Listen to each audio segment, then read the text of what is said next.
Hi, I'm Tim. Welcome to Watchbox, and thanks for logging on. If you love this watch, email me, tmosso at thewatchbox.com. It's in the description below, your purchase and pricing email question line for buying this or any watch you see here on our channel, on my Instagram, or on our website. Reach out to me directly, tmosso at thewatchbox.com. Built in 250 pieces for 2019, the 50th anniversary of the El Primero, this is the next generation and the first of the next generation. The Zenith El Primero Chronomaster 2, 42 millimeters in stainless steel with a ceramic bezel, highly scratch resistant and beautifully contoured. This watch stands proud of the wrist, not excessively proud at 14 millimeters thick, but it's substantial. Lug-to-lug, 50.6 millimeters with a 21 millimeter contemporary stance.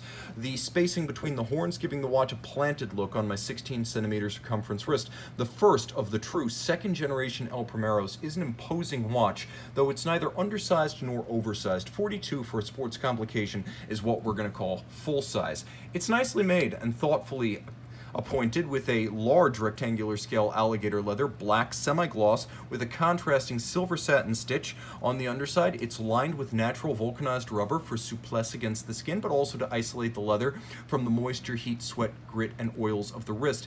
Double deploying clasp here. You can see there is a twin trigger system whereby the swing arm contains the spring, so you must depress both triggers to open this up. As you can see, it's all of high polish internally with ceramic spring-loaded pin snaps to maintain the tight tolerances over time, as the metal cannot wear down the ceramic. The underside of the clasp is arced to trace the underside of your wrist.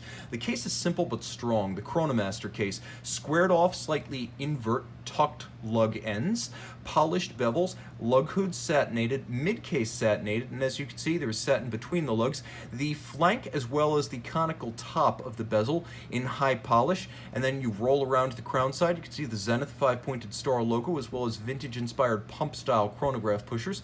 You can see that there's a small ring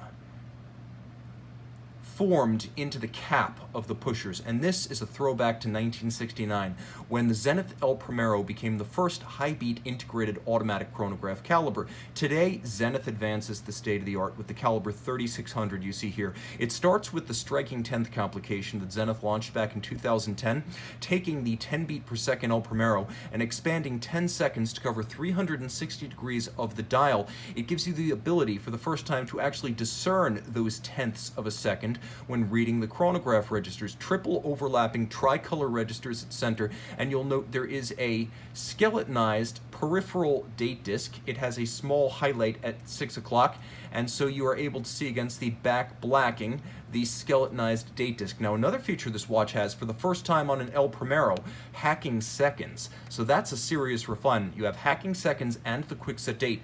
Turn it all over and you can see the caliber 3600 in its glory. 35 joules, automatic winding, no longer a 50-hour power reserve, it's a 60-hour power reserve. The watch also features both a column wheel and a lateral clutch, so you can enjoy the feel of a column wheel, which is blued for your viewing pleasure, and then you can see the lateral clutch moving away from and into contact.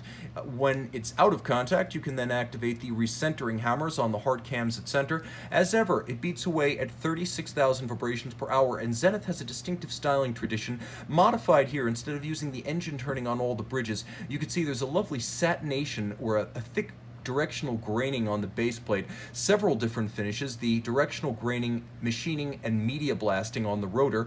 You can see that there's black polish for some of the screws and bluing for other screws. The blued screws are used for adjustment. The polished screws are used for physical assembly. All of this is water resistant down to 100 meters, and again, a 250 piece limited edition. It is very special. Hold it up against the ear and it has that double step cadence of a traditional El Primero.